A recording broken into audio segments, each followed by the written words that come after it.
Hello, everybody. How are you doing? Today is February 5th.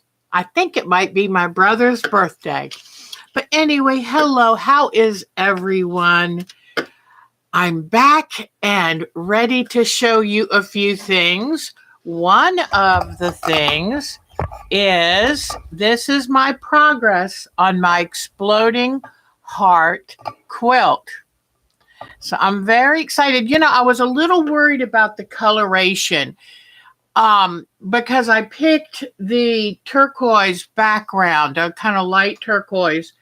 And then I picked it was 3 charm sets that I had gotten from Missouri Star that were so pretty because they had the teal with all of the bold colors. And I think it was from Island Boutiques. But then when I started to make it, I didn't like it. But like I always tell you, give it a little bit of time. Don't just, the first instinct is to go, oh no, and give it time, because now as it's come together and I'm seeing more of the turquoise boutiques coming forward, I really like it.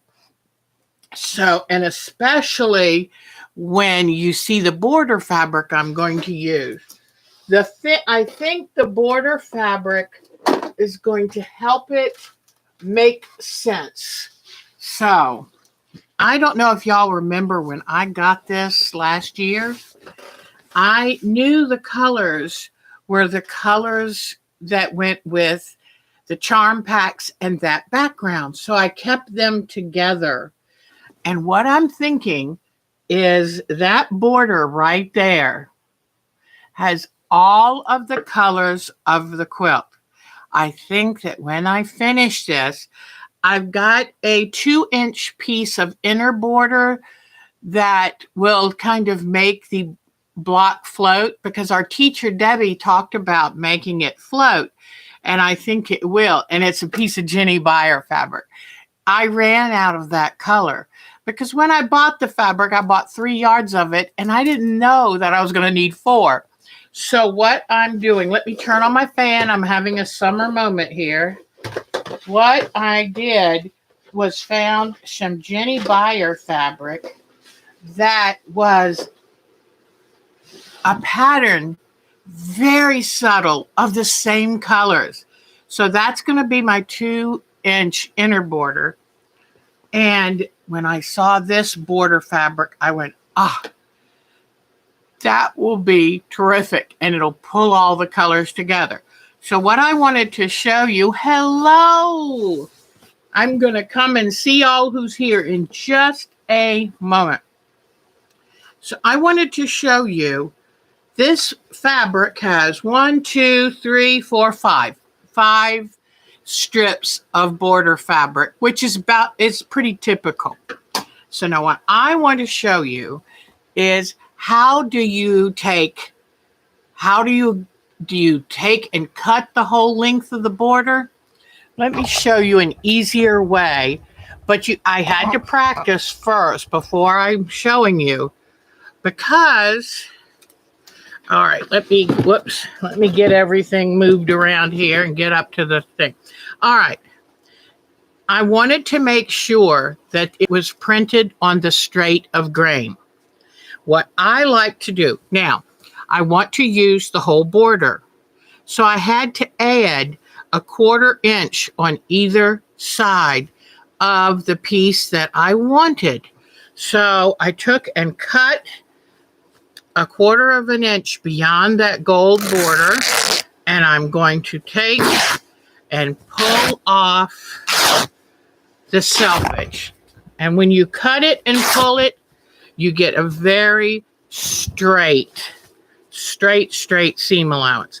Now, the exploding heart quilts are very big.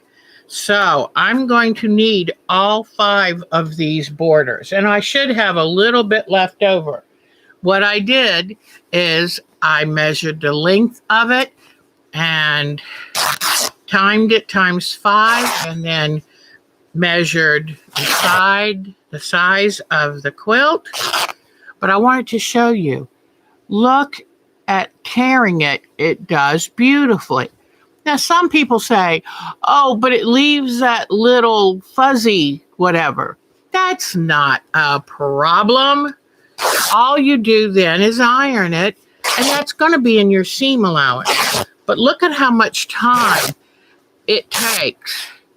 It saves so much time to get these borders. And I'm sorry, but tearing fabric is fun for me. It's very therapeutic, you know? So what I will then do is starch and then iron this fabric, and then I will put all of my pieces together and have one long border. Then I will measure across the center of my quilt. Let me show you that. You never, ever, ever just take a pattern's word. What you do is you measure across the center of the quilt, horizontally and vertically. Those are the lengths that you use to cut your border. Have you ever had a quilt that ended up kind of wavy on the edges? Well, that's not a good thing. Pardon me, I got a little runny nose, but that's not a good thing. So if you measure horizontally down the center and vertically and write those numbers down, then you cut your side borders first, and then you cut the bottom and top borders. And you make the quilt fit the border. Now, I don't know, it's been a while since I probably showed you. How do you make, the edges might be a little bigger. How do you make it fit? Well, I will show you that in just a moment. Let me turn on my machine. Oh, do I have it threaded? Yeah, I think I do. I hope I do. Okay. Let me tell you, I've been going through some thread. Oh my gosh, I have more empty spools. I have several down here, several upstairs, because I've been sewing like crazy. And sometimes I get nervous because I have so many empty ones and I'm thinking, uh-oh, am I going to have to put in an order? I don't think so. In fact, let me show you. You know that mostly I use gray thread. Well, do you see all of those threads? I think I'm fine. But it just tells me, keep a lookout. Whoops, let me get this back up. Sorry, I'm probably making you crazy or nauseous. But it tells me, keep a lookout for the Joann Fabrics ad, because at some point, I'm going to need to order some more thread. And for general piecing, I'm very happy with Coats and Clarks. So, and it's a lot cheaper. All right, they've been around for years. So this is how I'm going to cut the border. And then I will place it on the quilt. And I think it'll give a nice, sharp definition. I think I'm going to like it. So, okay. All right. Our teacher showed us a way that she does a flange on the quilt. She puts the flange and the binding together to put on the quilt. It looks a little, I don't have the skill set to do that because I do not like machine sewing my binding down. I can never make it look right. So anyway, okay. And then I don't know what I'll do with all the fishies in the fabric, but I'll figure out something. You know what I like to do often is I like to cut these fish out and hand applique or machine applique them onto a background fabric. And that's called broderie purse. Remember Persian embroidery. That has nothing to do with a pocketbook. And so it's called Persian embroidery. And they used to do this a lot in the colonial time because chintz fabric which had the designs, was so expensive. So they would get what they called muslin is what we know as a nice quilt fabric. So they would get that inexpensive solid color background, and then they would applique the pretty patterns that they cut out of the chintz fabric. Whoops. Yeah, good. I had to turn that down. It was freezing me now. But they would cut the pretty patterns out of the chintz and then embroider it, hand embroider it onto the background, and then make a beautiful bedspread at a fraction of the cost. So see, my being frugal, aka cheap, is nothing new. I have some of the best, my hair is a little puffy over here. I have some of the best genes, frugal genes in my in my DNA. So anyway, all right, so we talked about a couple more things I want to say about this. Soon as I finish this, then I'm going to check and see who's here and what you're talking about today. So, all right. I want you to do me a favor. I want you to help me remember that I hate finicky quilts. Now, some of you would say, well, Deb, your collage quilts are so many fabrics. Aren't they finicky? Finicky? They don't feel that way to me because basically my heart belongs to art quilting. I saw this quilt and thought, what a dramatic quilt. And I do like drama. But the problem is, besides making almost 200 half and quarter square triangles, I don't like doing repetitive things, okay? This is an exercise in repetition on steroids. I know Lisa can attest to that, although maybe she likes it better than I do. But when my girls were little, I've told you that if I made them, I would make them the same dress. They were 2.5 years apart, and they looked so cute. I would have to make both dresses at the same time, because if I made one child's dress and came to make the very same pattern, I wouldn't do it. So that's how much I hate repeating myself. So this has been a test of my patience. Also, you know I don't like Scrappy. Scrappy has too much responsibility with it. Trust me, it's just too big of a responsibility. Because when I go to lay out these long, long rows, you've got to make sure that the colors are interspersed good, that you don't have too much of this, too much of that, some in line. Oh, it gives me such a headache. And I'm sitting there and I'm counting the number of blocks to see where I am, to make sure what's the next color I'm going to add on the new row. And I end up counting that row 4 times. Now, I thought I should somehow figure out like a clothespin or something that I can move each block I sew on. Well, that comes with its own pain in the rear. But trying to keep in the same place with the row that I'm putting together and make sure the colors go well with the rows that have come before is torture. I would rather have my teeth clean, okay? So remind me the next time I want to choose an amazing quilt like this. I am still working on an Angela Walters quilt from 4 years ago that had a whole bunch of half square triangles, and it's so busy. Why did I look at this and go, oh, I want to do that one? Can you use the textile medium on fabric to tone the color down? I'm not sure that would work unless you put a different tone on top of it.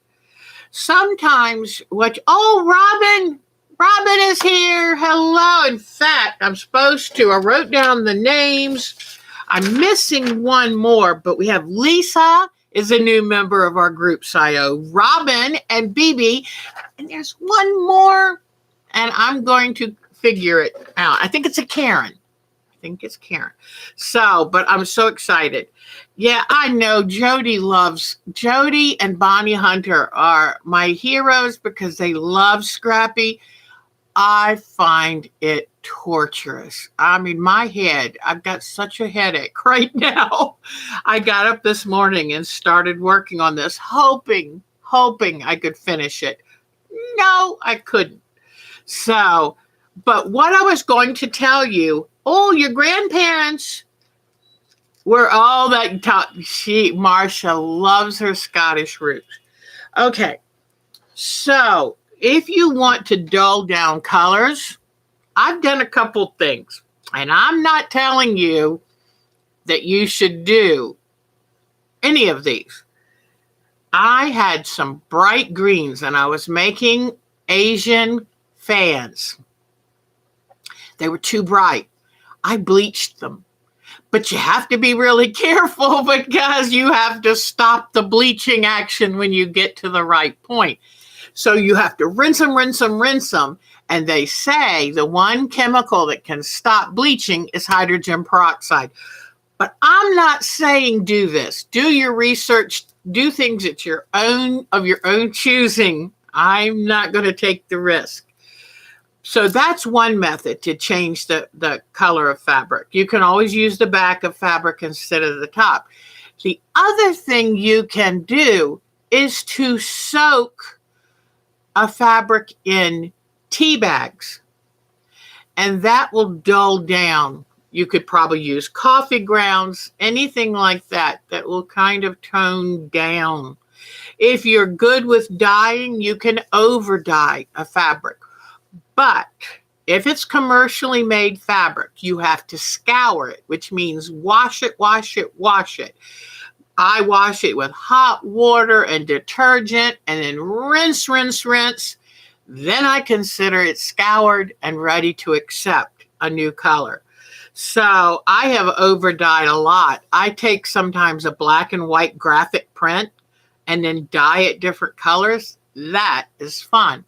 So anyway, so hopefully it helps. Now I'm going to go back and see who of you are here. Okay. So I should be like that lady on Romper Room and have a little mirror. But, okay, goodness gracious. It's so good to see all of you. Marcia and Jody and Barbara Smith. Barbara, it's so good. Having issues and can do no crafting, but really enjoy the group. Well, we love having you here, Miss Barbara. Okay, Minnie's here. And, oh, yes. Yep, Jody sometimes, thank goodness, if she had the energy during her treatment, she would at least come in and say hi. And if that helps you, if it helps feed your soul, then that is a good thing. And we're here for you, Miss Barbara. So, yep, Lisa from the Myrtle Beach sat right in front of me. Okay, let's see. Oh, Meltem from Turkey is here. Wait till you see some of the photos she sent in. She went to a craft fair, and their quilts are made of most of them were whole cloth satin. Now, satin is hard to sew, and they're done by hand. They're quilted all by hand. So just wait until you see I'm going to show you it during show and tell. But Meltem, it's so good for you to be here. Robin, our new Robin. Hi, hon. Charlene Piper is here. And Marcia, whoops, did my thing, hold on. It went forward. Okay, let's see. Mitty, Jody, Lisa. Okay, let's see. I am so excited that Meltem's here because you know what? If you're watching from Turkey, That's pretty cool because it's got to be like 8 or 9 hours ahead, if not more. So, I'm so sorry. You know what, Barbara? I don't know if what it is, but you know what? I have had more health arthritis problems. I've heard other people, but what you've got sounds very painful. We're so, so sorry, hon. Debbie's here. Kathy Klein, yay! Kathy Klein is our cosmopolitan member that just you can see her on amazing YouTube videos all around. She gets around, that girl. So, and then Carol's here. Oh, Laura R, yay!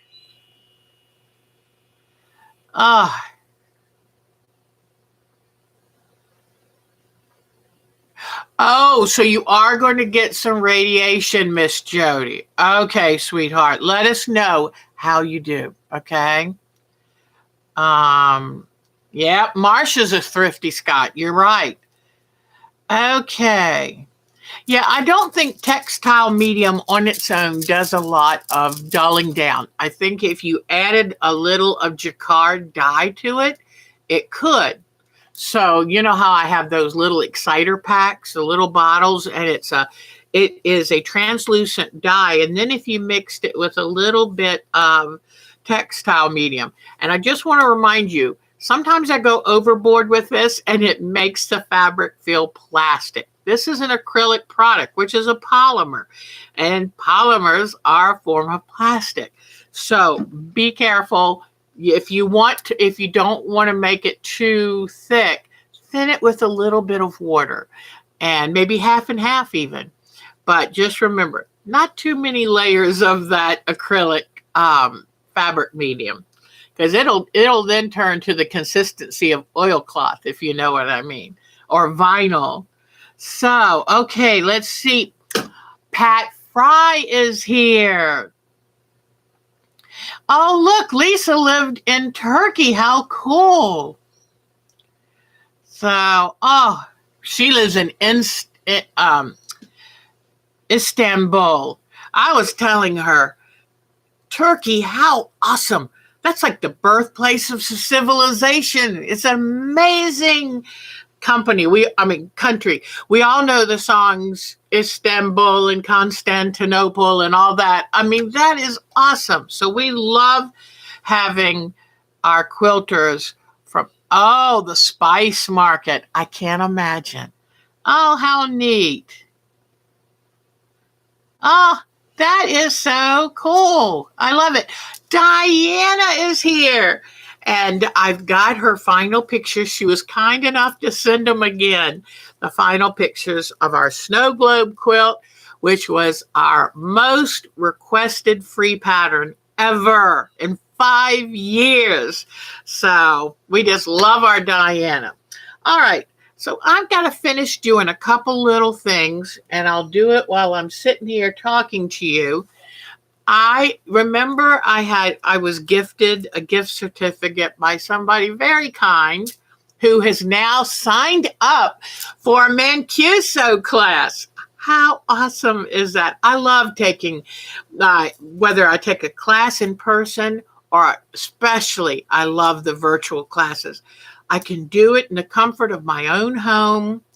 I've got 2 in my basket, but I really can only afford 1, but I can't wait. So this person is going to,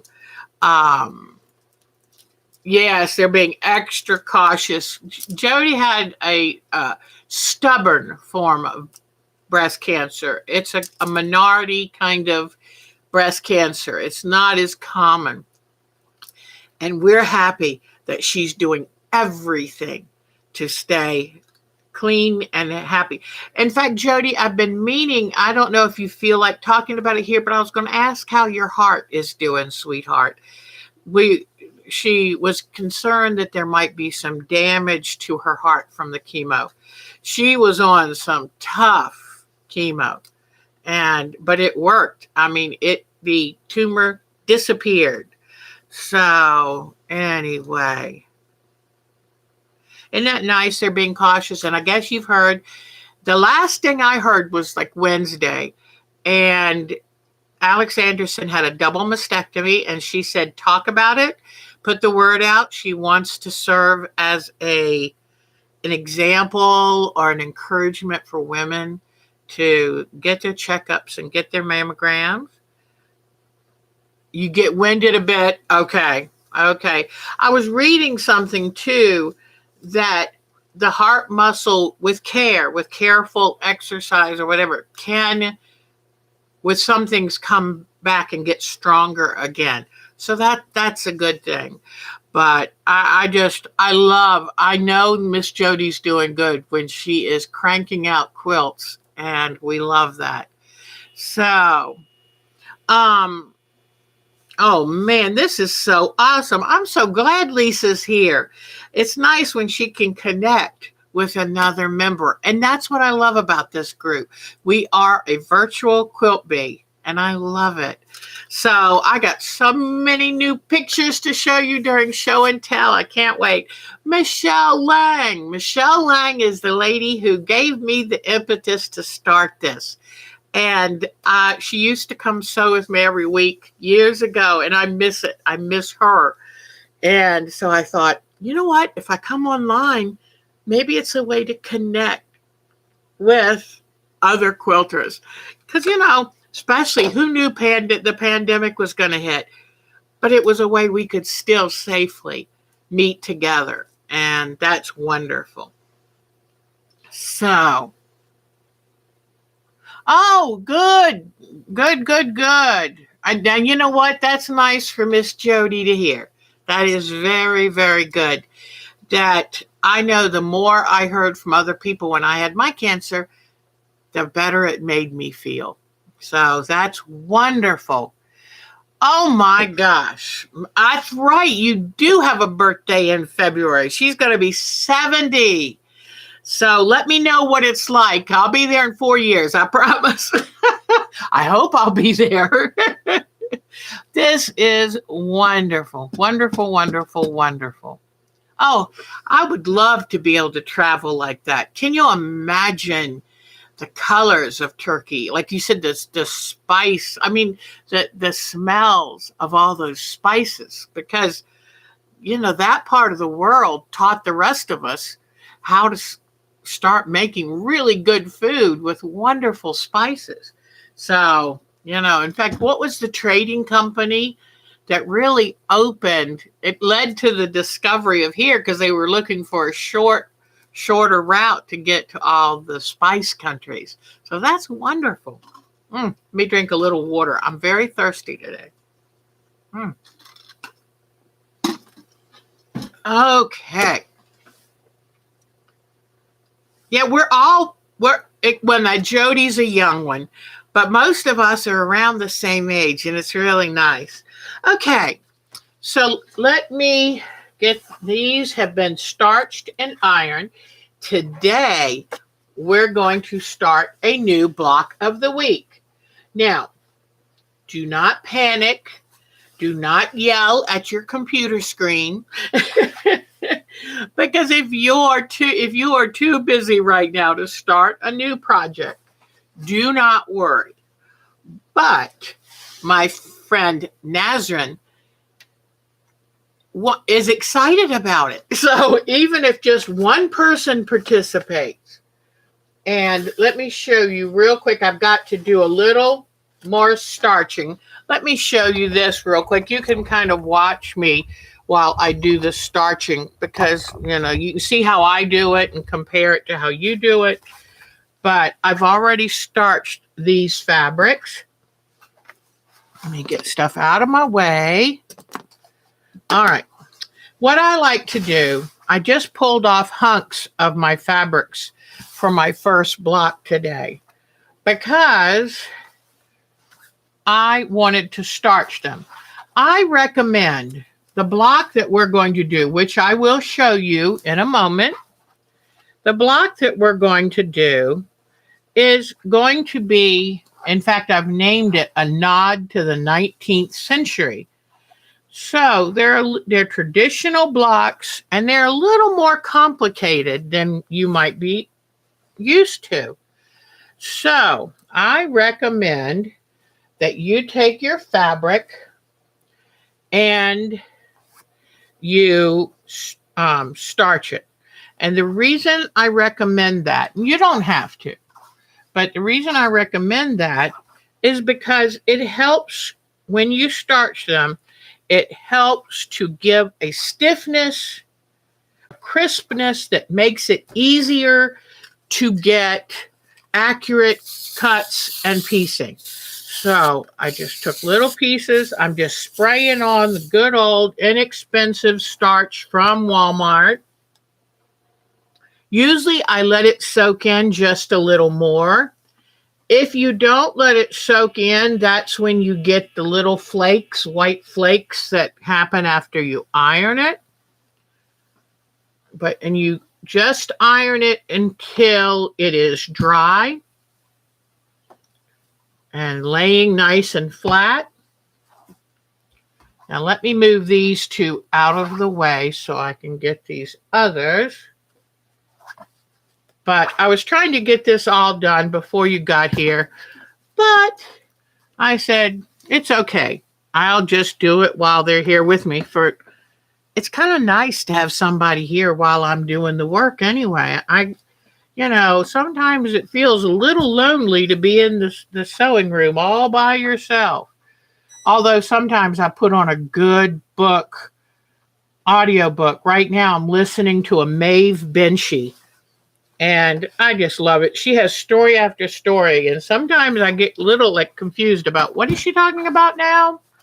All right, so here are my fabrics, and in a few minutes I will show you the block of the week, and then I will show you how to cut and stitch this block together.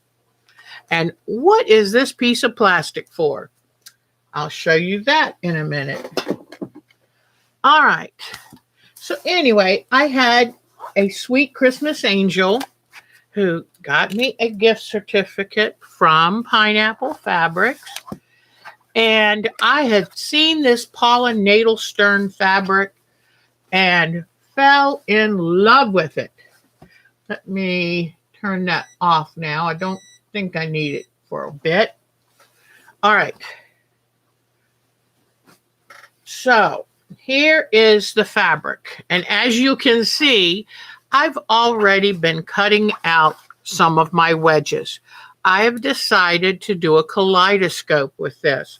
Even though this fabric was designed by Paula Nadelstern to look like, to mimic kaleidoscope, already sewn, created kaleidoscopes.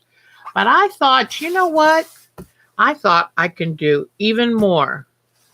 So then I was telling you, let me get in here a little closer. I was telling you, whoops, all I needed was to tighten up. I'm hoping that's all I needed. All right. So, what is Robin going to do? I know what you mean. It feels strange growing older, but I love the stage of life I'm in. I wish it didn't mean, yeah, you are getting older. But anyway, I was using a Sharpie and it left a mark here. On this mirror. What I'm going to try to do is maybe alcohol will take it off.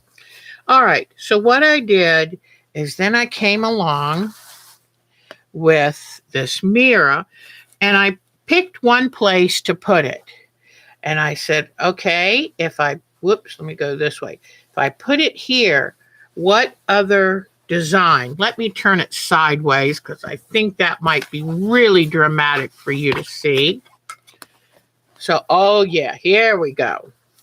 And I have gone over this fabric every which way and tried to create. Look at that. Look how you do this. Is Debbie's birthday? Oh, that's Debbie saying happy birthday. Yeah. Happy birthday, Michelle. She's such a sweet lady.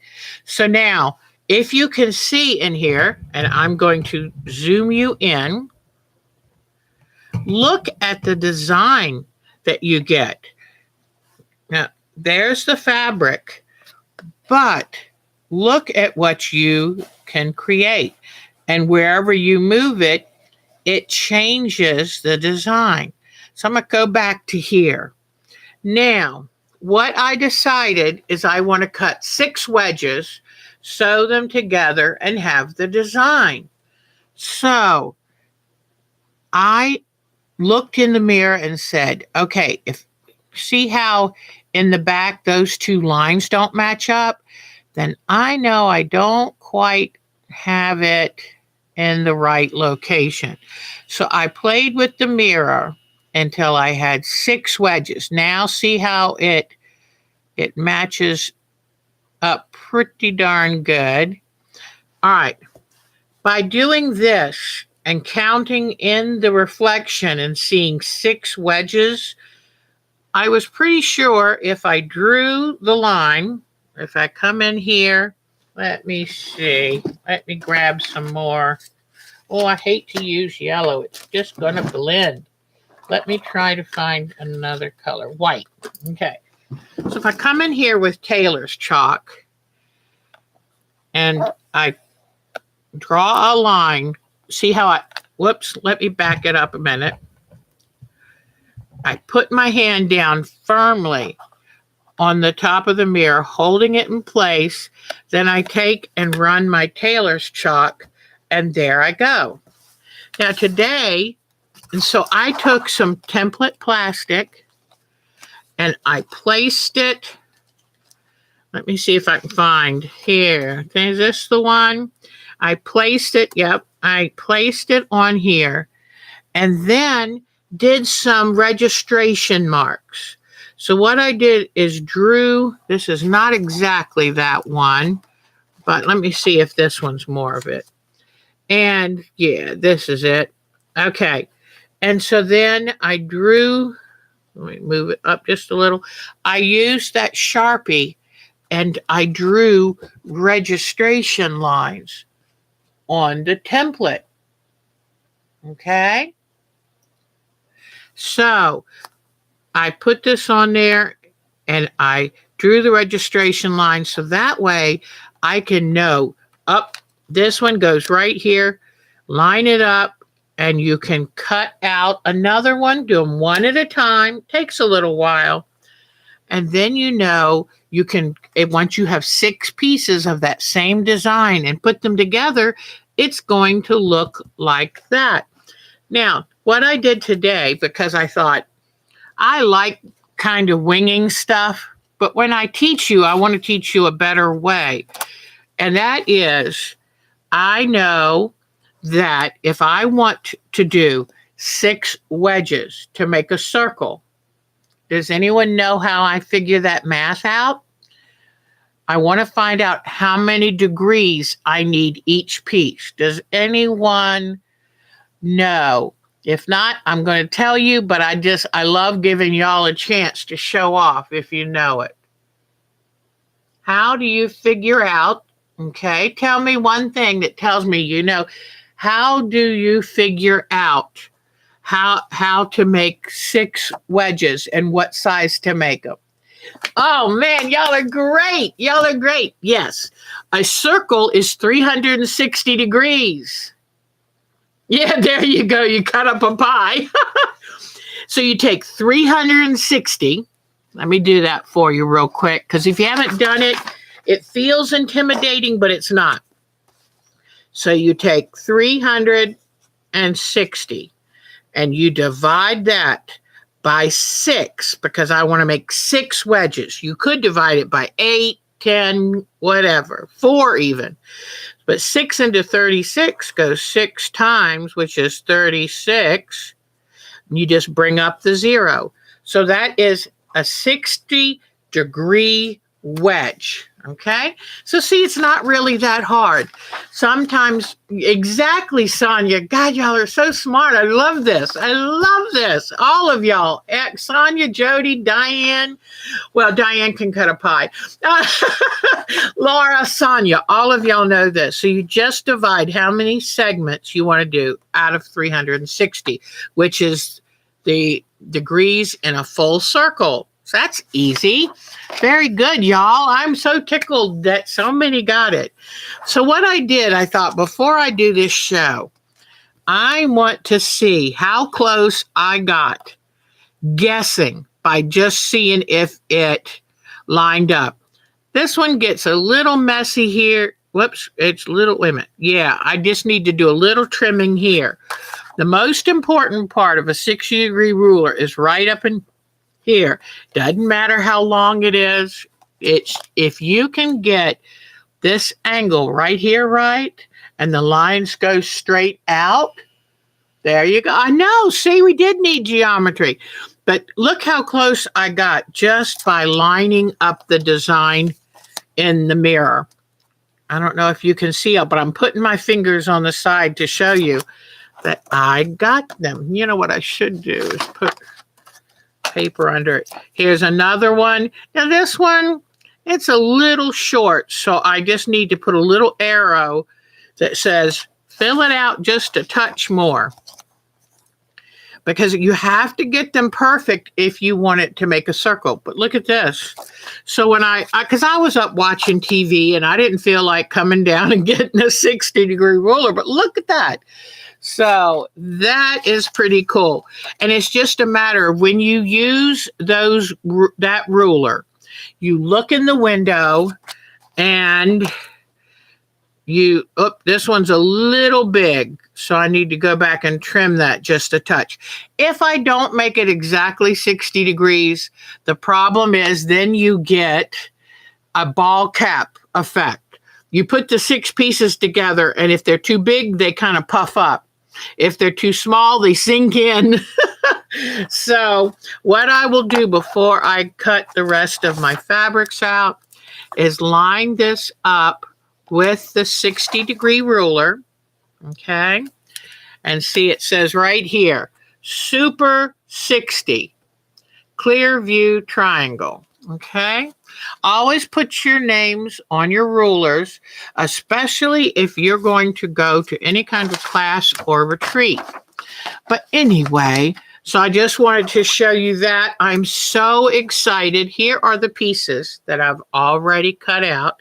So when I end up with 6 of these, then I will start creating the pattern. But I have to have 6 of each design, and these are all different designs. By going around the fabric with the mirror, let me pull this away. By going around the fabric with the mirror, and some designs, too close to the same. Now, some of these you'll see the lines going across and say, well, isn't that the same? No, because it depends on where I cut it. See, this is here. See, this one's down here. Some of them are up higher. Now, no, see, even this, it looks the same or similar, but it's not, because when you move it up and down the fabric, that changes the whole design. So, well, let me do this. Let me bring you down just a little. So, up, you there? Can anyone see me? I accidentally bumped that button again. Okay. Oh, that's cute.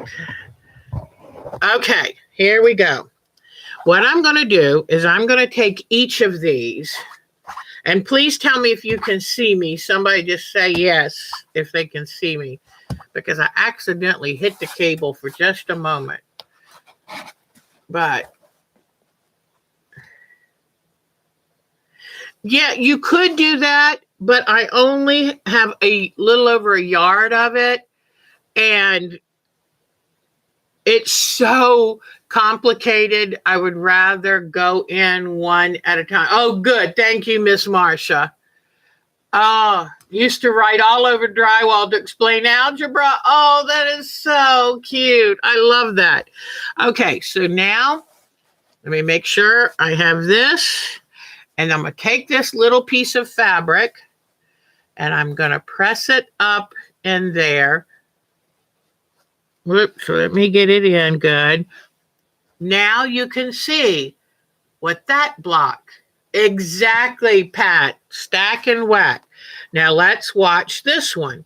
But it's amazing what you can do. Now this is a very pattern dense fabric. Because it's pattern dense, I can get plenty of blocks from it.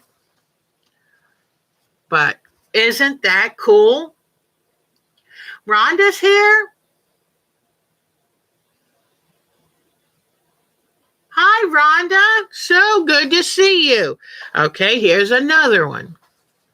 And, you know, look in your closet, look in your stash. See if you have a busy fabric that you think, this is one that came out a little smaller. Now look at that. What do you think?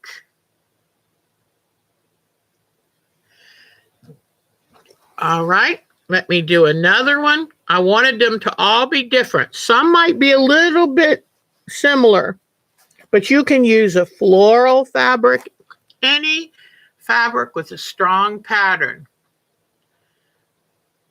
Oh, thank you. Thank you, Malcolm.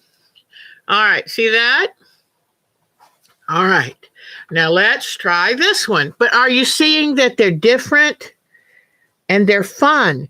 And then once I make these circles, then I can just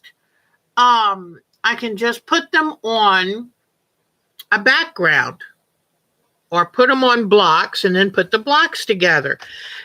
So let's see. Here we go. This is something for me to play with when I'm upstairs.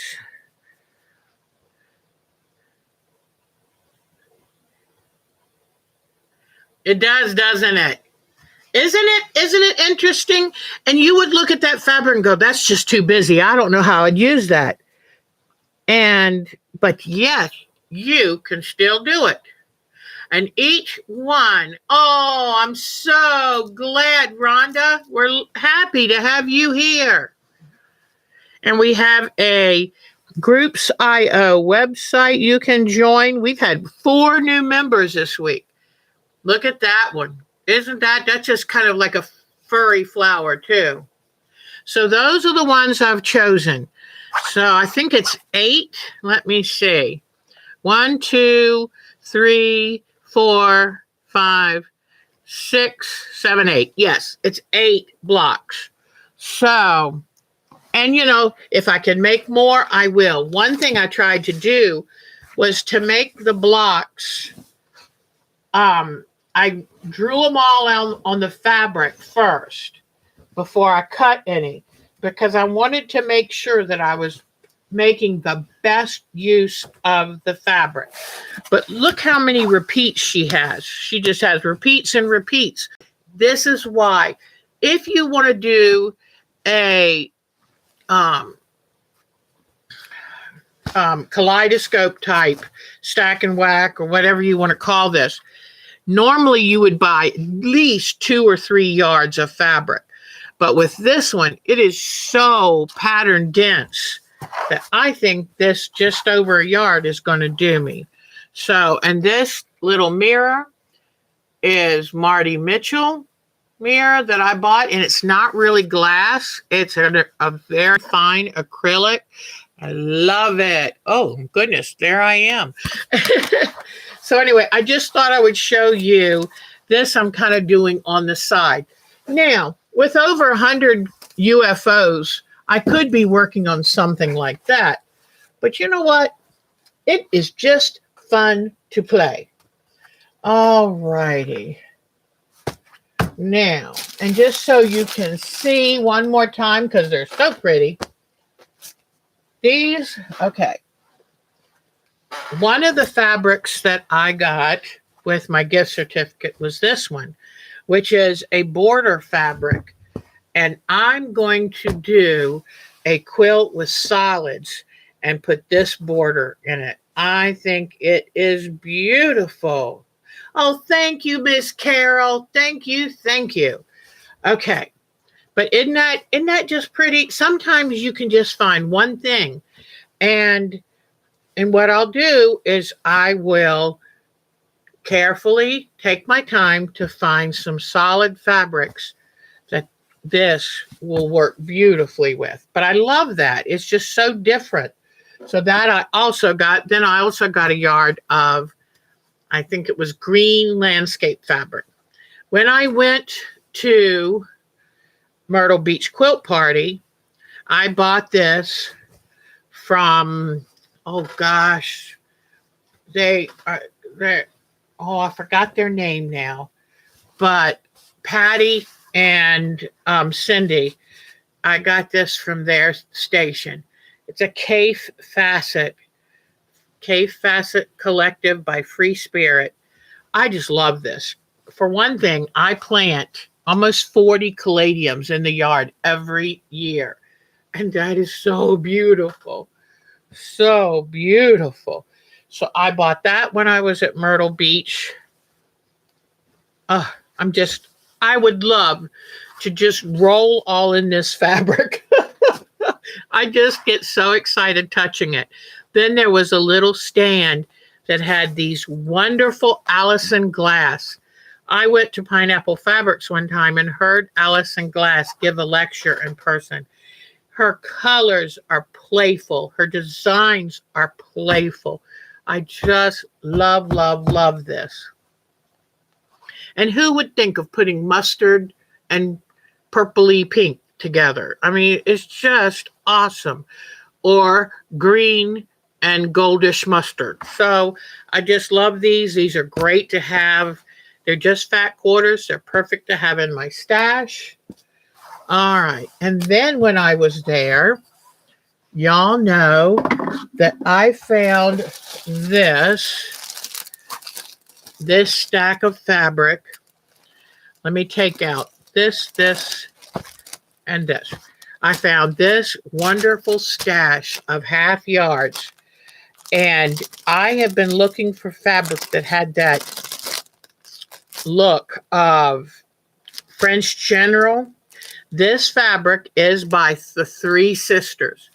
Oh my gosh, I love Three Sisters. So, yeah, Kay Facet's fabric is dramatic. That is an amazing, talented man and his whole company. But anyway, it only had one blue. Blue is my favorite color. So what I did is I went online to Etsy and found these two fabrics to add some of that blue and blue, because it's a very grayed blue, very subtle.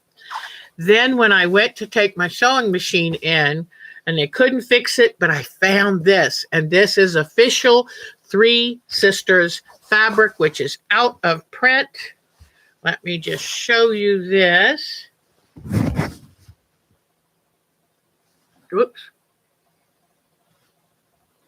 Three Sisters, and it's called Rosewood by Three Sisters from Moda. Wait till you see some of their new lines that are coming out. And they're really cool. I went to look them up. I thought, I want to see who these Three Sisters are. And they're Mennonite sisters, but talented, unbelievable. All right, so now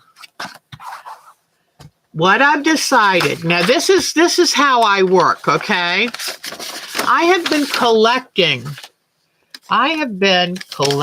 blocks for so long. And you know how I told you I go through the internet, and when I find something I like,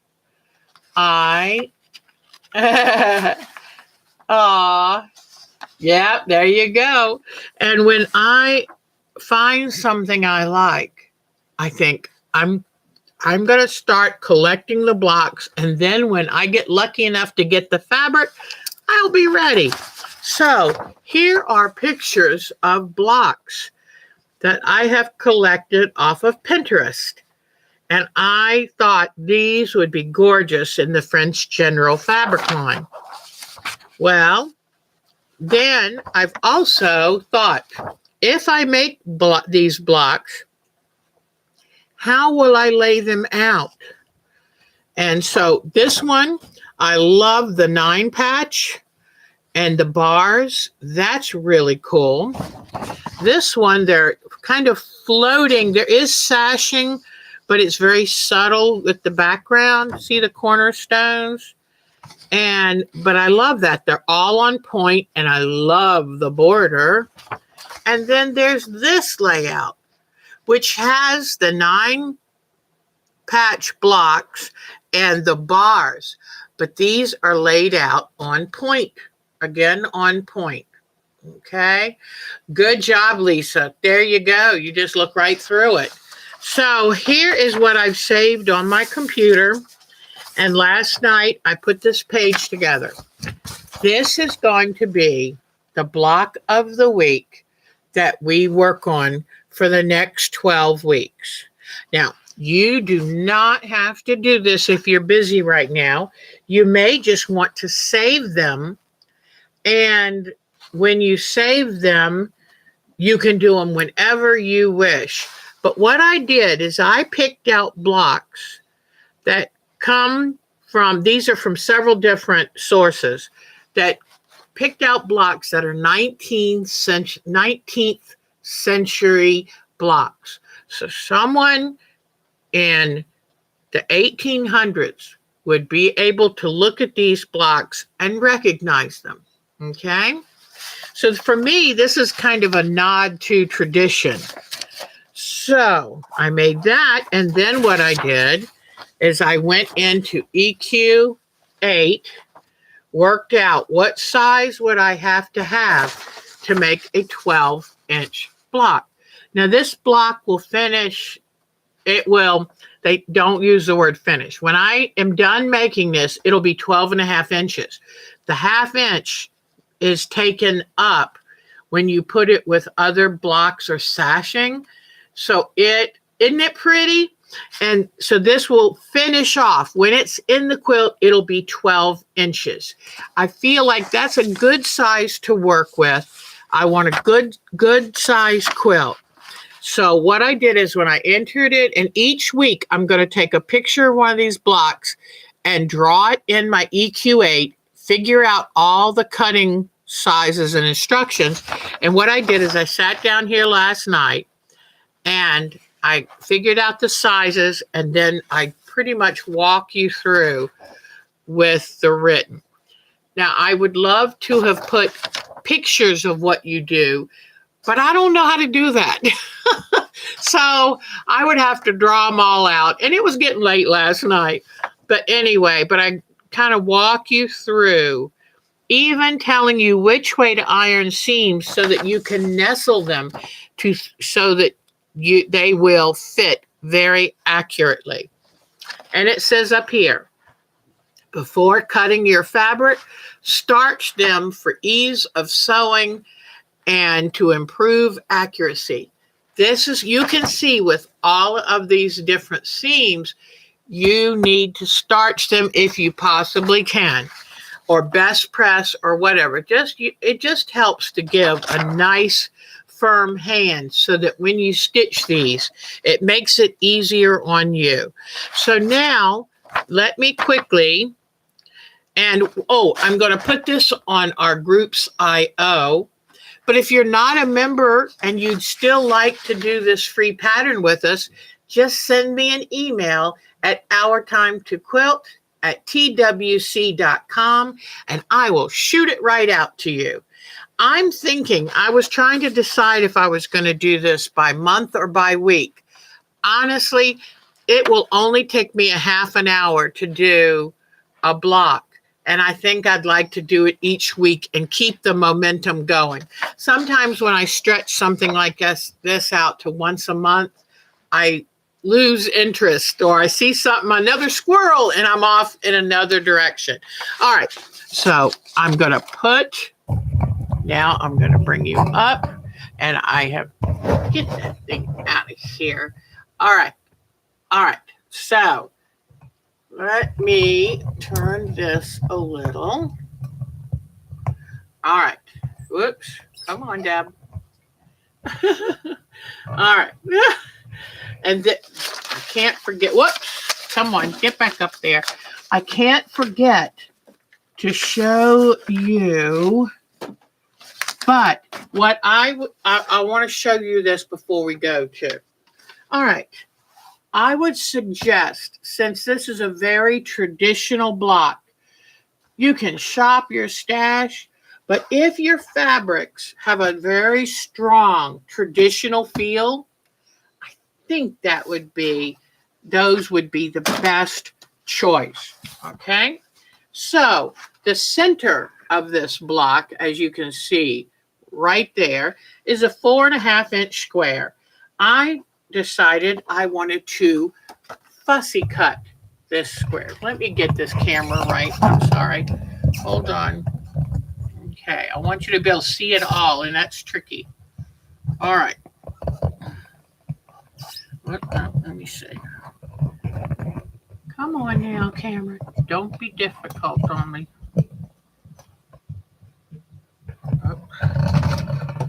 Okay, there we go. Now, bring it down. All right, I want you to be able to see this. So what I decided was to fussy cut. Let me bring a light over here too. I wanted to fussy cut the center because what a wonderful example. I'm just going to bring this up here and let me bring you back over here. All right. This is a wonderful chance to do some fussy cutting. See what they've done there? Now, if you didn't want a fussy cut, you could embroider something on there. Whatever works. I went and got a piece of template plastic. This came from a frozen pie top because I looked at that and said, hey, I can use that. So I just took my heavy utility scissors, cut out a 4.5-inch square, laid it on the fabric, and said, okay, let's see how to do that. Roughly centered this. These were pretty. The leaves stopped here, so it made a natural point. Take care, Carol. Thank you for all that you do, sweetheart. Thank you. All right. So now, let me see. Come in here and give it a little trim. And I hope I've got the right cutters. Be careful though. The template plastic doesn't give much protection for your hands. So, okay. So now I have a 4.5-inch center block. Put that aside. All done. And I can save this. And let's say I want to do a fussy cut for something smaller. Then I'll just draw a new line, center it in there. All right. Now I need 16 2.5 squares of assorted fabrics, light and dark. Okay. Now what this is for all of the 4 patches. See these 4 patches? Okay. So what I'm going to do is, I think for the 4 patches, I'm trying to figure this out as I go. But this fabric, oh man, if I'd torn it a little wider, it would have worked.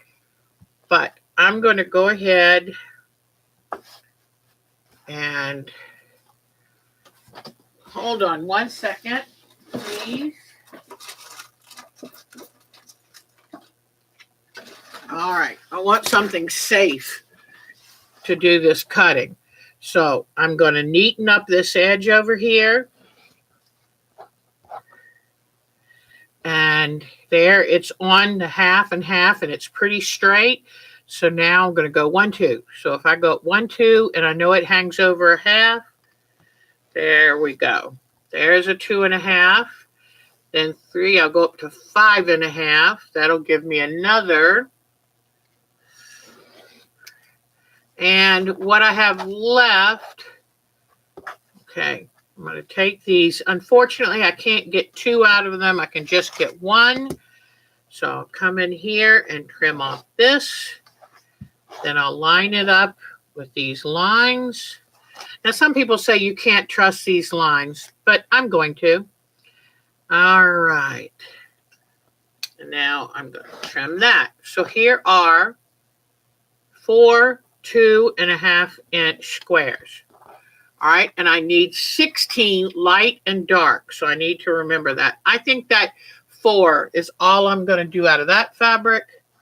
Now I'm going to bring in this fabric right here. All right. I'm left-handed, so you'll notice I have to turn everything around. Oh, okay. Oh, yes. If I have your email, honey, I will just send it to, and I know I do because I've gotten emails from you. I will send it to your email address, and then you just have to open it up and print it out. All right, so I'm going to put this over on the solid line, then go to 2.5, and there. Now, one thing I want to see, this is 5. It just is 5. Yay. So I'll give this a quick little trim here and a quick little trim on this end. Just trimming off those little wispy edges.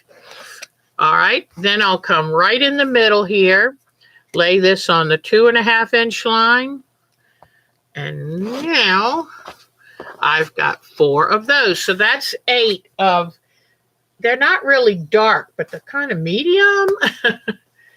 Now I'm trying to decide.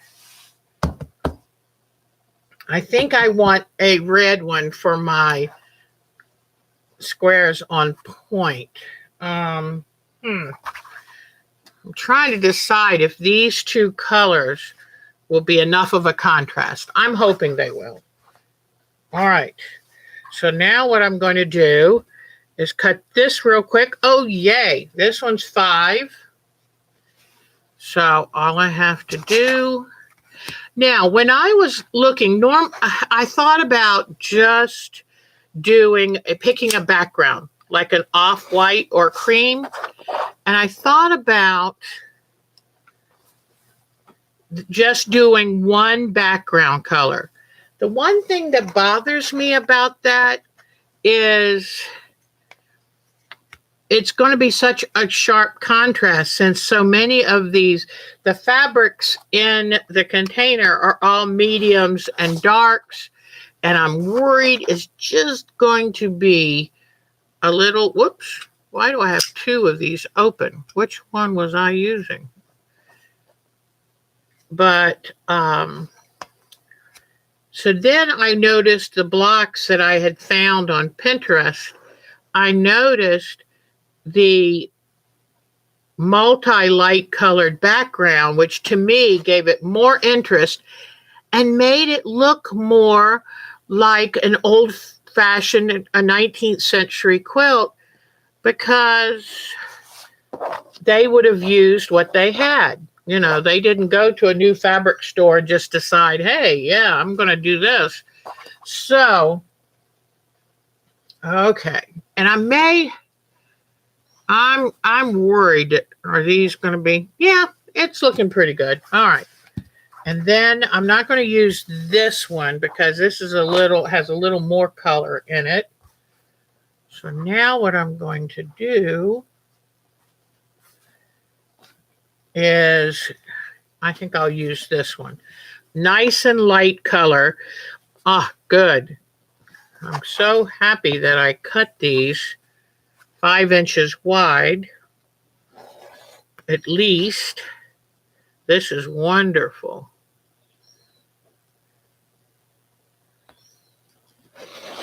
Okay, and all I have to do now is cut another one at, come on, and cut it 2.5 inches. So I've got it on a solid line. I come over to 2.5. Normally I use a June Taylor slotted ruler because it makes it so easy and fast. It will cut your time in half. But I had planned on having it cut before you got here. All right, so now here are my two lights. They're different but very similar. So I've got my lights and darks to make my 4 patches. Now, I'm trying to decide. I'm trying to decide what to make. Ooh.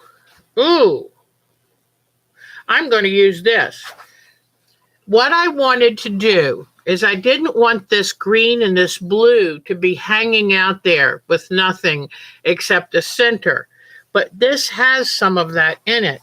So I'm going to very quickly just cut 4 pieces of this. I am so glad I went ahead and bought this fabric. I saw it and just fell in love with it. And I came back to it a couple of times.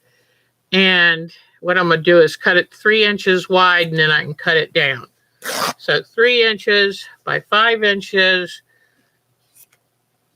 5.5, and then I can cut it down. All right, so now I'll put that over there. Ooh, I just remembered something. Okay, so now I'm going to lay it out here and cut it to 5 inches. So I'm putting this, whoops. Let me put it back down to 0. If I cut it on the 1, the fabric would have to stretch to 6, and there wasn't enough. So let me cut here, cut here. All right, and now trim it down to 2.5. I've got plenty of room to do that. Oops. Make sure your fabric lays straight.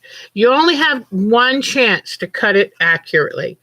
And cutting it accurately is 50% of the game of getting your block to come out accurately, to make sure that your points show, to make sure that things line up. I know I'm a make it work kind of gal, but. Now I have to go back. Oh, silly me. I'm cutting it like the same one as before. No. Hold on. Sometimes when I talk, my brain shuts off. These, believe it or not, are 3 5/16. So, and I have to cut 4 of these. Well, let me try this again. So I'm going to cut them out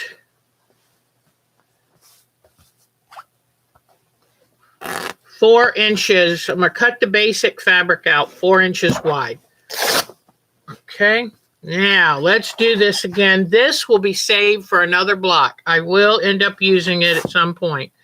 I'm going to fold this fabric in half to make the cutting much quicker. I'm going to cut first. I'm going to cut it to, first I'm going to cut this whole strip to 3 5/16. Now, 5/16, huh? 4/16 would be 1/4 of an inch. 8/16 would be 1/2 an inch. 5/16? Oh, please. So I'll try to get pretty close. All right. So 1, 2, 3, and 5/16. 1, 2, 3, 4, 5. It's right. It's the in between the lines, just past 1/4. Could this be any more fussy? All right. And a line just past 1/4. All right, here we go. All right. Now, come back. And I'm hoping I've got, let me see. Ooh, I don't know. I might have to cut a little bit more, but let's see. All right. I'm going to cut this off here. And 3 5/16, so it's in between the 8th hash marks, just past the quarter. It's 5 1/4 and a little bit. So there's 1.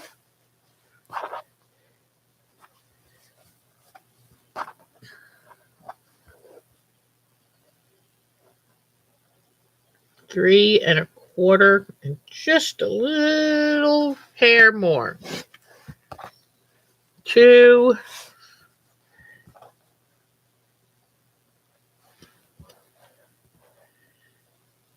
3.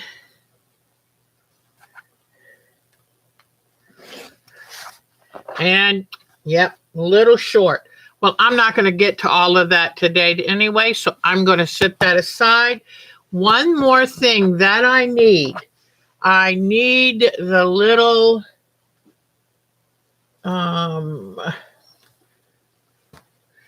I need some light colored corners. I'm trying to decide if this is going to work or is this going to make it too busy. I'm worried it would make it too busy. I know what. I'm going to use a slightly darker color right here. And I now need to make 8 2 7/8. I'm going to do like my friend Michelle. And I'm going to cut them 3-inch squares.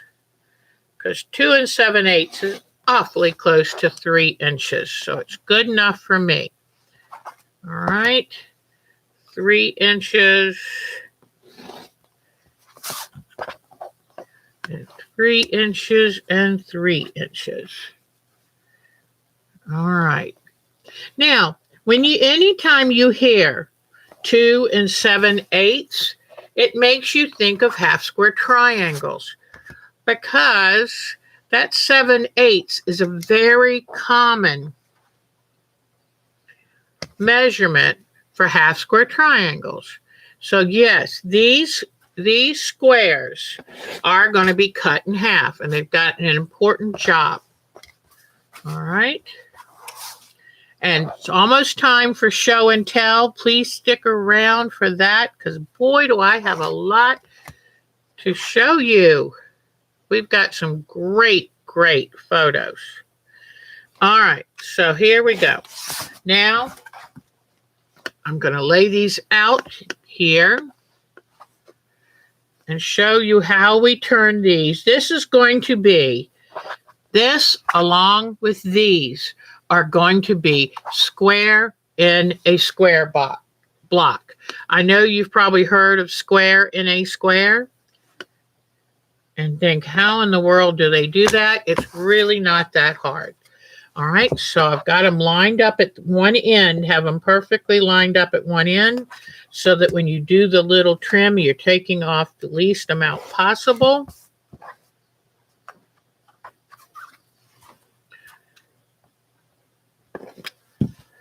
Okay, then I'll put them right here on the line, cut it at 3, come here, cut it at 6. All right, so now I'll have to cut out 2 more a little later. Okay, so now what you do is you take these squares, make sure they're all lined up, nice and good. Put it right here where this point touches this, the same line, top and bottom points touch the same line. Then lay your ruler down and give it a good trim. Now you have perfect triangles to make the square in a square. All right. And just remember this video so that if you make this quilt free block of the week, that you can come back at your leisure and you can see the little tutorial. And in the future weeks, I'll have the fabrics cut out and I'll just give you a quick tutorial on how to make that block. All right, here we go. Okay, so now here are all my pieces. I think what I'm going to do is go do the show and tell and then come back and do a quick showing of how to actually piece these together. Because when you break a block down to the smallest unit, it all of a sudden makes it so much easier. All right, my cutters are closed. Now, let me turn off my light and get, oh, I do love fabric. Fabrics are beautiful. Okay, let me go to our show and tell. I've got, oh, and also while I'm getting the camera ready to go to show and tell, I wanted to let you know that I have been working tirelessly trying to get the video edited. And I apologize it's taking this long. I have just been a very busy girl. But I will get it done. I'm not going to give up on this one because I really do want to. I did so much work to get it to this point. And, all right, let me turn off this light back here. All right. Now, let's go see your wonderful work. Okay. Oh, this is the folder where I've been for years. I've been collecting patterns. So, let me delete that while I'm right there. I collect them over such a long period of time that sometimes I forget that I've got it and add another one. Okay, Alberta, we have a couple of hers. The last time to be able to show you these wonderful works. Look at this. Isn't that wonderful? Her group had a row by row. A row by row is where you make your initial row. So she might have made these wonderful flower blocks. Then she hands it out to people and they add their own row. A lot of times a person will put their fabric colors on a request list or actually include some of the fabrics in the bin that they put their row in. Then the next person comes along and does a row. So 1, 2, 3, 4, 5, 6, 7, 8, 9, 10, 11 people worked on this, including her. But I love that. I just thought you might want to know what a row by row is. Here is a quilt that she made, I think, for her daughter. But I love it. And I love this tie quilt that she made for an aviator. That is just beautiful. So thank you, Miss Alberta. It's lovely. All right, let's go back here. Now, Brenda. Brenda has been a busy gal. Oops, I don't know. Oops, no. Okay, let me go back. Whoops, oh, I didn't mean to go back that far. Okay, so this is a picture that I've saved the wrong way. But I love this. She must have spent some time, maybe a summer, and she loved and worked on perfecting the drawing of and painting of a ship. So you'll see this in a couple pieces of her work. I love that. Here is a quilt she made laying on the floor of her studio. But I was looking at her work thinking, that girl's talented. Look at that, and prolific. Look at this rope bowl she made that she then, I assume, she painted it with like ink tints. I'm not sure, but is that amazing? And here's another So she joined our group and she made herself a photo album. If you want to see these, go to the group for Brenda's photo album. Look at all those butterflies. Okay. I love this. That is, she took fabric and cut it to make an amazing tree. And I love how it's a tree there by itself. It's not competing with a lot. It's simply beautiful. How do you like that? Very simple. And then I love this. It looks like it's an Arctic winter quilt with polar bears and Arctic foxes, all that. Then look at how she is putting together a collage blue jay. That is amazing. And I would like to do more of this. I know our Jody can do this, but that is just really, really pretty. And there is the quilt she made from it. I love the tree and the bark and all of that. And all the beautiful blue flowers. The leaves are different colors. Now here is a curvy landscape that she made. And you know, I'm a big fan of cutting curvy pieces. And it gives you a simple but yet beautiful landscape. Here is another one. And this one she added some trees. I love it. I love the white mountains peeking out from behind the brown ones. I love the motion. I think I'm drawn to those. And then she's got a real nice quilt frame. I love seeing her studio. I love your workspaces. Even if you are on a dining room table, I love seeing where you create what you do create. Isn't that beautiful? Now, I think that some cut out fabric, some collage work, and I'm wondering if she painted some of her fabrics. Here again is that beautiful ship, and it looks like she has done, I would assume she's done some pen and ink drawing around too, but that's beautiful. Beautiful, beautiful. And I love she cut out the seagulls and put them on the beach. Look, here we go. Pink. Okay, look at this one. Isn't that pretty? And I love how she used subtle background fabric. And it's got the outline of trees, but I think it's just very effective in this.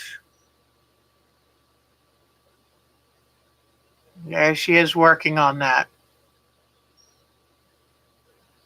I love this with two fishermen. That is beautiful.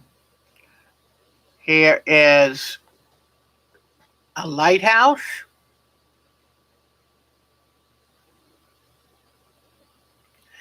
Isn't this pretty? How striking is that? It looks like her work was in a quilt show. That's quite an honor. Here's another, a log cabin with blacks and whites. Beautiful. Look at this. It's a tessellation design. Tessellation design is a design that can be made over and repeating over and over one basic design. In this case, it's the yellow design right there is the same design that this is, So see how they interlock with no other, because you think, well, what's this here? Nope, that's another one. On and on and on. And I love that. I've always wanted to do one and have yet to do one. Then here is a Christmas wall hanging she made. That is sweet. Come on. Whoops. Hold on. I guess, boy, I did go through them. All right, because there were so many. Let me see. Did I get this? Yeah, I got that one. Wow. I was enjoying that so much that I didn't realize I had finished it. Okay. Carol, who was just here, our dear Carol, I love this hexagon quilt. And I'm happy she made it because I will never be up to doing that. You know me. Look how much of a hard time I'm having with this exploding heart. I love this. I know I've shown it to you a couple times, but I don't want to get rid of it because I want to copy some of her ideas on my Alex Anderson quilt. And I love how she's doing them in wool because you don't have to worry about frayed edges.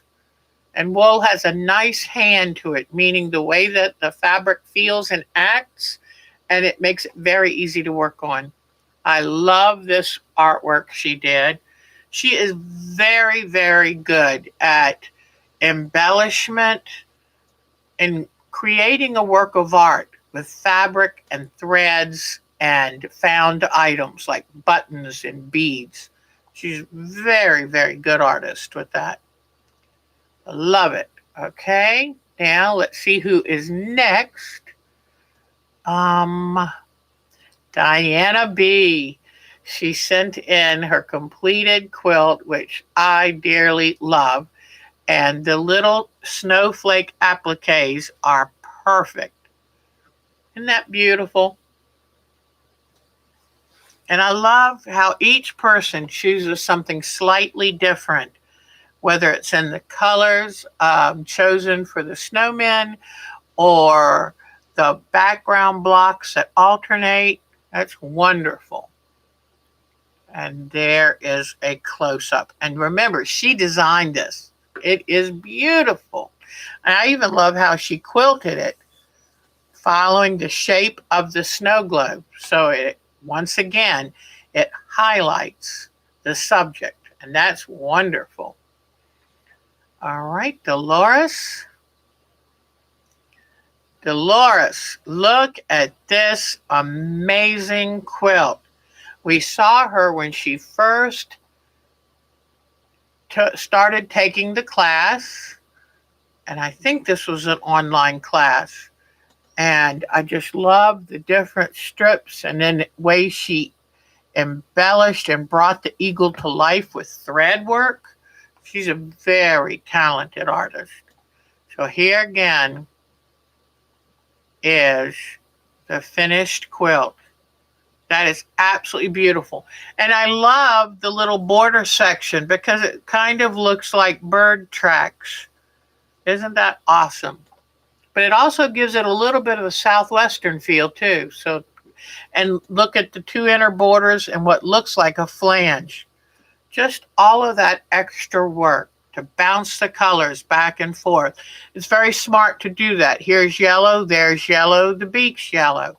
So when you do something like that, you are helping the eye move around the work. Beautiful, beautiful, hon. Then this is her grandson's quilt that he made. She's already got the 14-year-old grandson making art quilts. Is that amazing? I love it. Look at him fast at work. And here's a close-up again of that face. And if you notice all the different patterns, mostly calicos, but how effective they are showing this subtle shading on that eagle. Here is an owl quilt that I think she made for her, was it her son or nephew? It is beautiful. So thank you, Miss Dolores. I love her work. All right, now we're going to Miss Jody, just showing you. You can tell Miss Jody is feeling much better. Look at this woman. She's got two quilts right there on the go at the same time. Look at that beautiful shirting fabrics quilt. And some shirting fabrics and her 9-patch blocks. And this wonderful, in her series of matinee monsters, this is the Wicked Witch. And that is magnificent, Jody.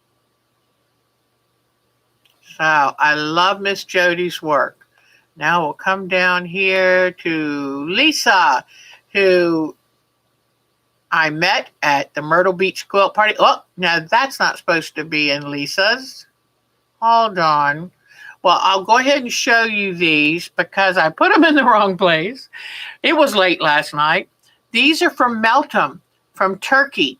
And this is the craft fair that she went to. And see those men? They're working, hand quilting those quilts.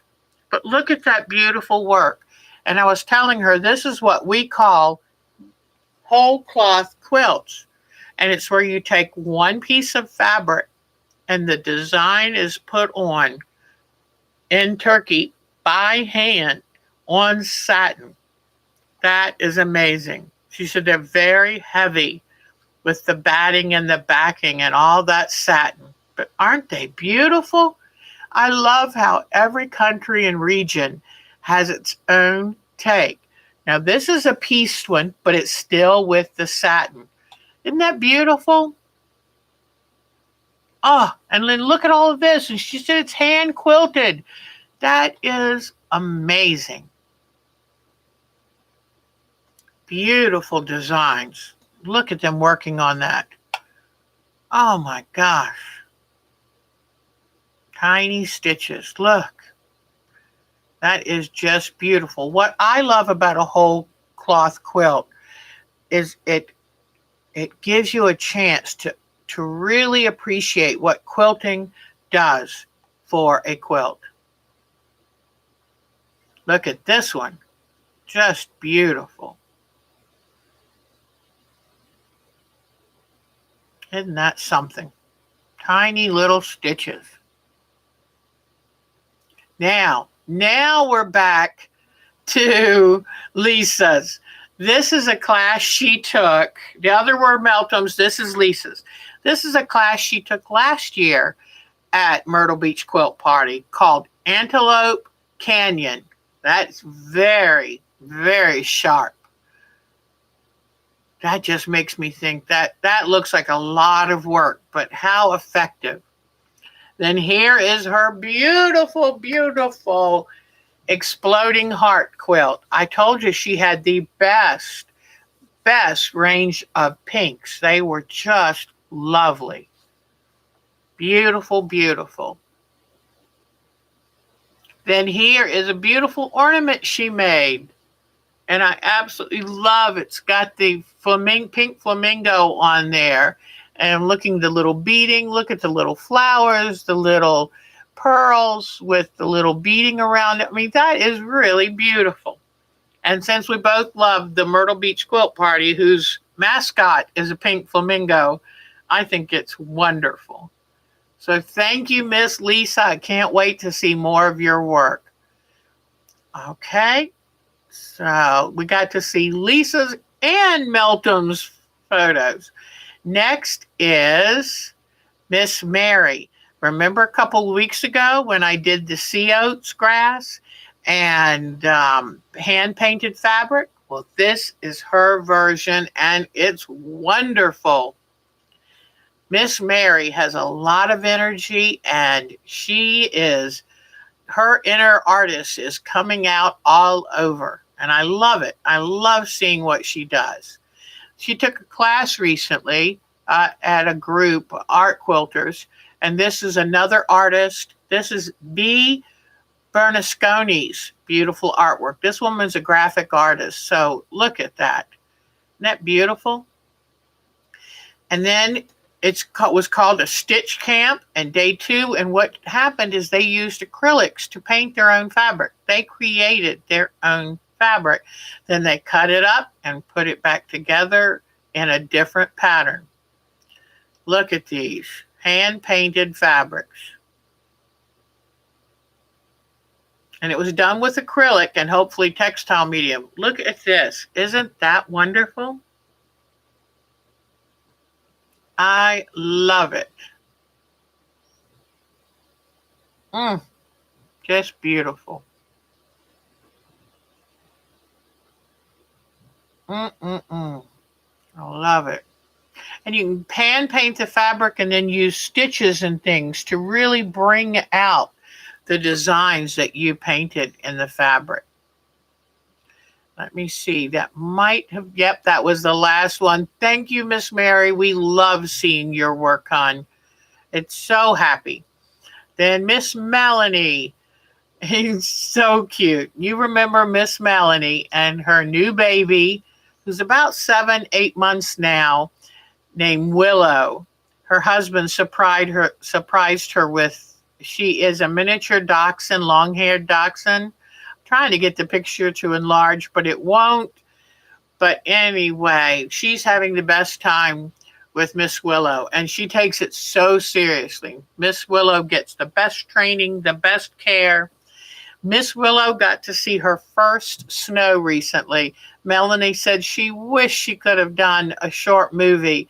The Miss Willow had the best time. She was running and jumping and sticking her head under the snow to see what it was about. Look at that. It's got snow on her nose. Isn't she cute? Look at this. Laying in the snow. She just thought it was the best. Look at these beautiful snow images. I have yet to have any snow, but I love seeing it. Then Miss Melanie now is back to work on a quilt. And I love her choices of fabrics. I'll show you the pattern she chose. Here was the pattern. And she said, I kept looking at how graphic the colors were. And I thought, you know what? I'm going to use blacks and whites. And she's doing a beautiful job. I love Miss Willow has buried her face all the way up to her ears in the snow. Isn't that cute? So I'm so glad she shares Miss Willow's life with us because we get to enjoy a puppy without any of the work. But that's one cute puppy. All right, now, Miss Meltem from Turkey. Yep, see, I put the pictures in the wrong folder. So just remember the satin quilts you saw a moment ago. And this, I was thinking, what? I wasn't sure what this was until I looked at her inspiration photo. She saw in a shop front window one remaining candy apple. One poor little remaining candy apple. So she turned that into a piece of art. Isn't that wonderful? I love it. And it gave her a chance to practice her wonderful quilting. It gave her a chance to work with color and value and shadow. So I'm very impressed. That's absolutely beautiful. Way to go, Miss Meltem. All right. Now, let's see. Miriam, I'm hoping to hear from Miriam again. I heard from her a lot around Christmas. Very nice woman. And these are some crocheted bunting that she made with the Star of David for Christmas. For Hanukkah. And I think they're beautiful. Okay, now Nancy Lynn, who's also known as So Euphoria, her and the Canadian artisan is Carol, who was doing some moderating for us. Both of these women, So Euphoria and Canadian Artisan, have their own YouTube channels, and I'd love for you to check them out. So I love this work of art with all the stitching, the 3D leaves, the beadwork. Whoops, my finger got stuck. Look at her octopus garden quilt. I love that. Love, love, love it. Here is her blue heron. Isn't that cool? That is awesome. And I love the hand stitching of the seagrasses. Beautiful. It looks like she did some fabric painting up there too. So there is just a big, beautiful world of fiber art. And it's multimedia because whatever you enjoy goes, whatever. And I love that. Here's Miss Nazarin's quilt. This is her version of the snow globe quilt. And I love it because her choice of fabrics, it has a vision. Her yellow is repeated around the snowmen. Then her blue peeks in and out. And then her fabric shows a beautiful snow scene, a winter scene. So I'm really, really tickled. I loved how she made a dark background on this. That's really awesome because that snowman just pops. But I love the snowflakes she put in on there. It's just wonderful. So thank you, Miss Nazarin, for showing us that. Then she's getting ready for Valentine's Day. Look at this. Isn't that wonderful? I love that. And then I'm seeing a bee quilt. I'm seeing an owl quilt. Very busy, busy woman. Oh, and this is some detail work of a sea turtle quilt she's working on. Isn't that beautiful? And that is like a mosaic. So it's an off-white with these pieces appliqued down. Very effective. Tiny little pieces. Wonderful, Miss Nazarin. And I love another bookcase quilt. Carol had a wonderful bookcase quilt. I love seeing what people put on their bookcases, like a snow globe, a flower. I'm not sure what that is. It almost looks like a martini and another flower. But isn't that wonderful? And the wonderful books, The Great Gatsby, Jane Eyre. Oh, she and I have a lot in common. Jane Eyre is one of my all-time favorite books. I love it. So thank you, Miss Nazarin. It means a lot to see your work, and it gives us all such inspiration. Robin finally made it into our group, and I had to leave this quilt in because this is just made my jaw drop. I love all the layering that she has done. I mean, she takes my brain totally cleaned its shelf. She takes, what do I call it? Collage quilting to a new high. I just love the layers, the bears. I wonder how she made them look so fuzzy. I just love it. I love the stream or the river going back here. I just love this. Pardon me. I did a yawn and I couldn't make it stop. And but I love that Robin's here with us and she can help teach us the secret to her magic. I think that is it, except I do want to show you. Let me go to videos. Oh, I've got to go to Myrtle Beach quilt party. I have worked so long and hard on this video. I'm really trying to get it out to you. And, but so many wonderful pictures. Here I am with Pat Fry. Love it. I love that she got in the car and came over to see me. That was so wonderful. I'm just kind of going through some of to keep you still interested. This is the attendees show and tell, and there were some amazing quilts.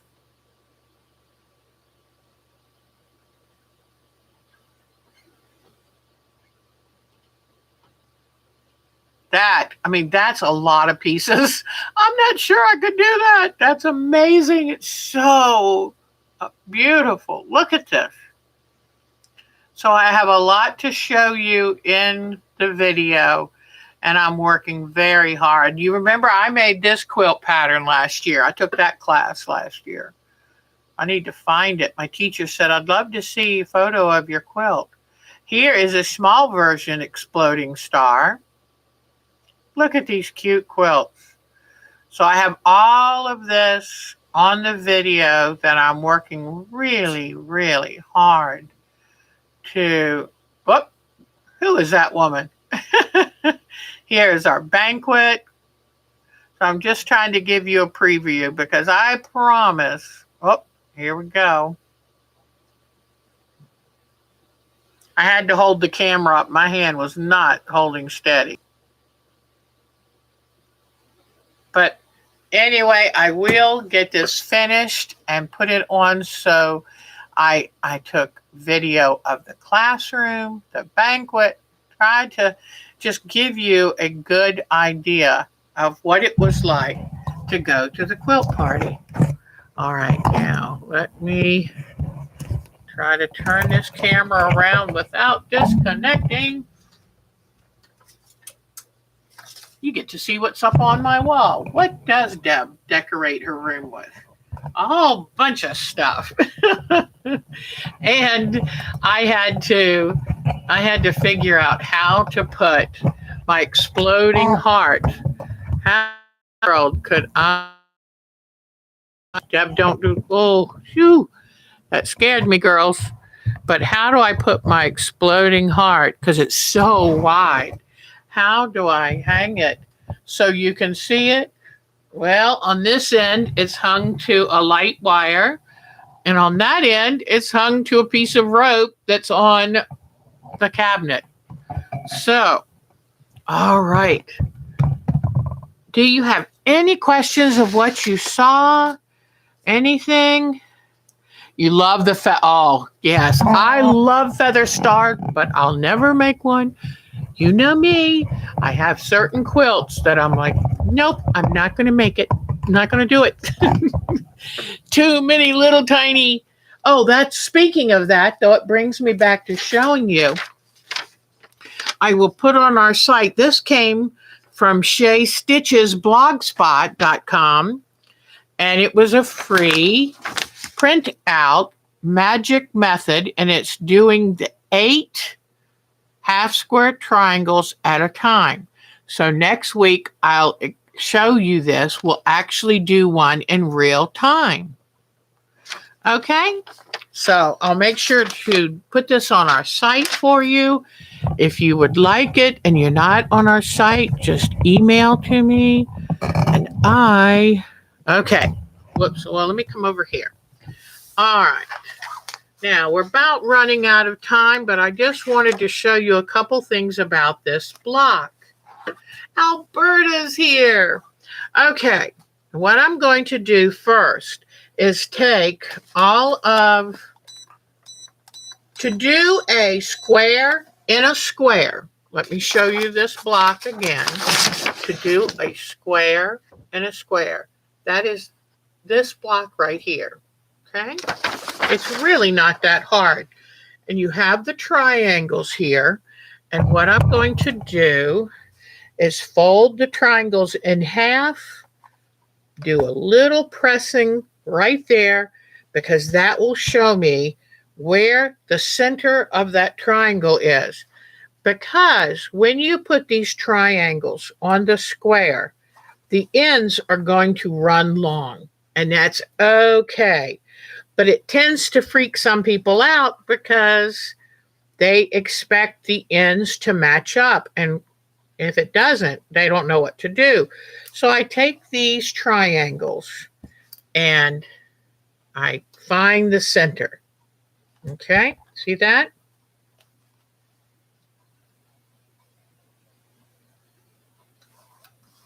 All right, I'm going to come here, find the center. All right, then I'm going to take the squares in a square, and I have 3 instead of 4, but I'll make the other one later. And I line these up very carefully making sure the edges all line up. Let me get my glasses on. All right, so I do this. Now, I'm going to take all three at once. I'm going to fold them in half and iron them on that fold in the center. Oh, it's okay. Your quilts were on here, and you know what, hon? You can watch them back again tomorrow, okay, sweetheart? But we loved them. I accidentally put them in the wrong folder, but they're all of your pictures are there, sweetheart. You go and get a good night's sleep, hon. I know it's very late over there. It's in the middle of the night by now. You're so sweet. You're a very nice person. All right, so just making sure that all of these squares have the center pressed so that you can see how to line up the triangles. All right, so now we'll come over here. All right, and I'm going to sew these. This is really not hard. Like I say, you just break it down to the lowest common denominator. All right. Come on. Oh, no.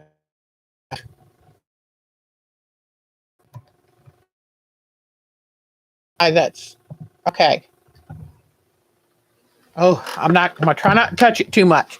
All right, so here I've got one of the square and the square. You take a triangle right here, and you line up this crease with the center crease here. You put the long edge along one of the sides of the square. Then you bring it under. See what I told you about the ends running long? And that's okay. That's supposed to do that. As long as you have the center put in place. And that's why you just do the quick pressing. Make it easy peasy. All right. So now I'm just going to do a quick.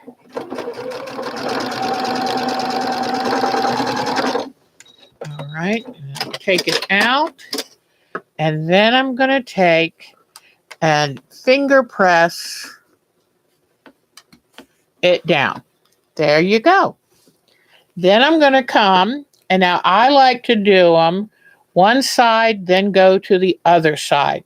So I pick up another triangle and go the opposite. Makes it much easier. I line up the center crease, put it under the needle, and here I go. Okay, take it out. Whoops, come on, scissors. Okay, take it out, finger press it. Well, since I've got two on here now, I'm going to go right to my iron that's already warmed up. And here we go. Now, if you want, you can then cut off the overhang.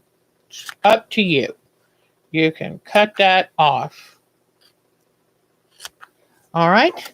Then I will come in here now with another triangle and do this final side.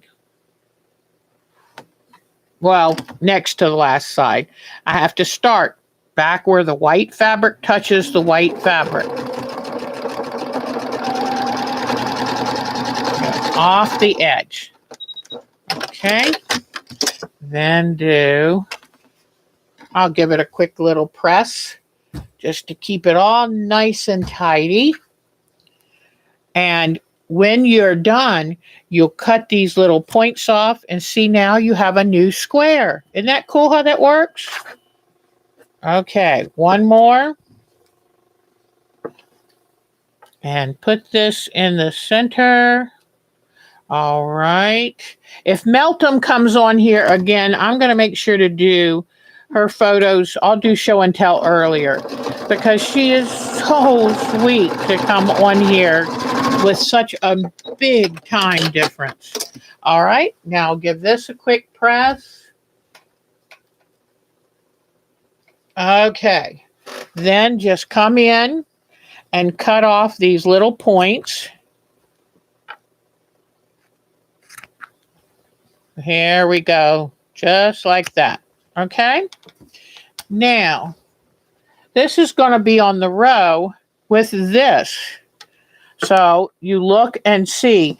You may wish to trim down. I would trim down this block to make sure it's the same 4.5 inches as the middle one. And this one I just noticed on the top, it seemed to have the extra. So this is going to be the middle row. I've got the square and a square.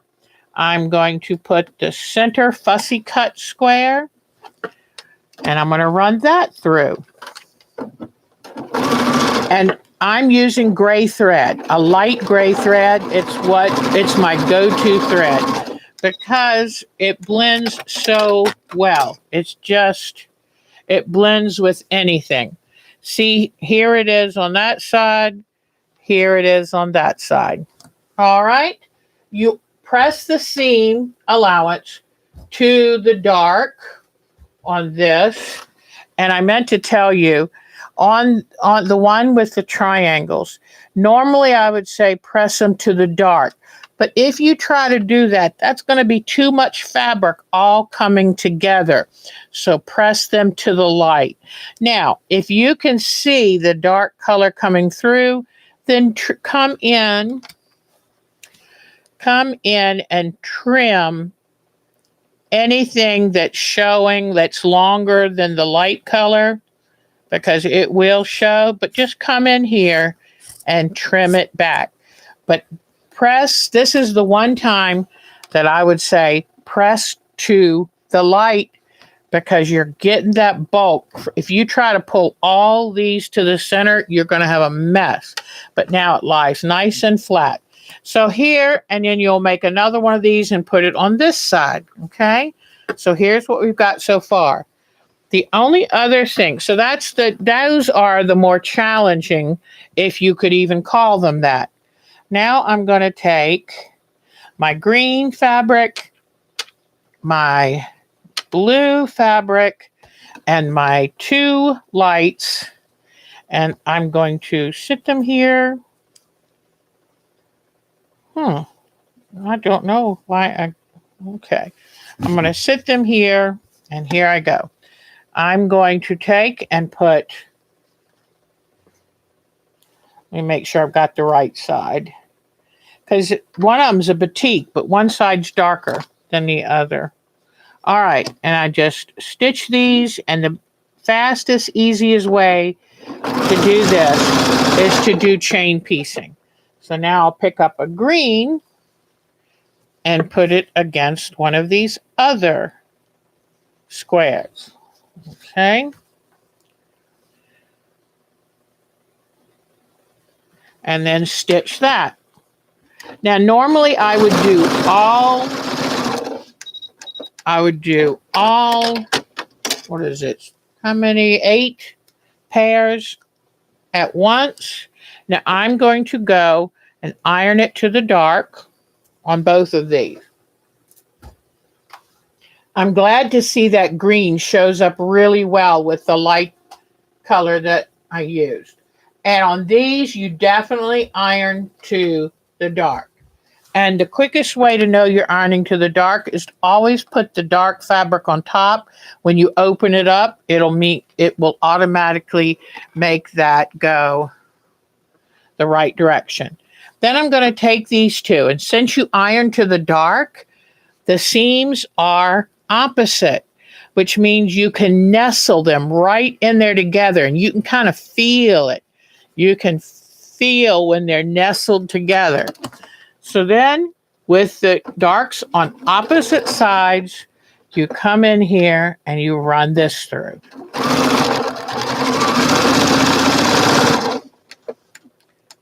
Okay. And then when I open it, I have a perfect intersection. Let me go press this really quickly. Okay. And now you've got a perfect intersection without pinning it, because they nestled together. Now where this is going to go, is going to be right here. So I'm going to go ahead and just put that on real quick, just so you can get an idea of how all these colors are going to play together.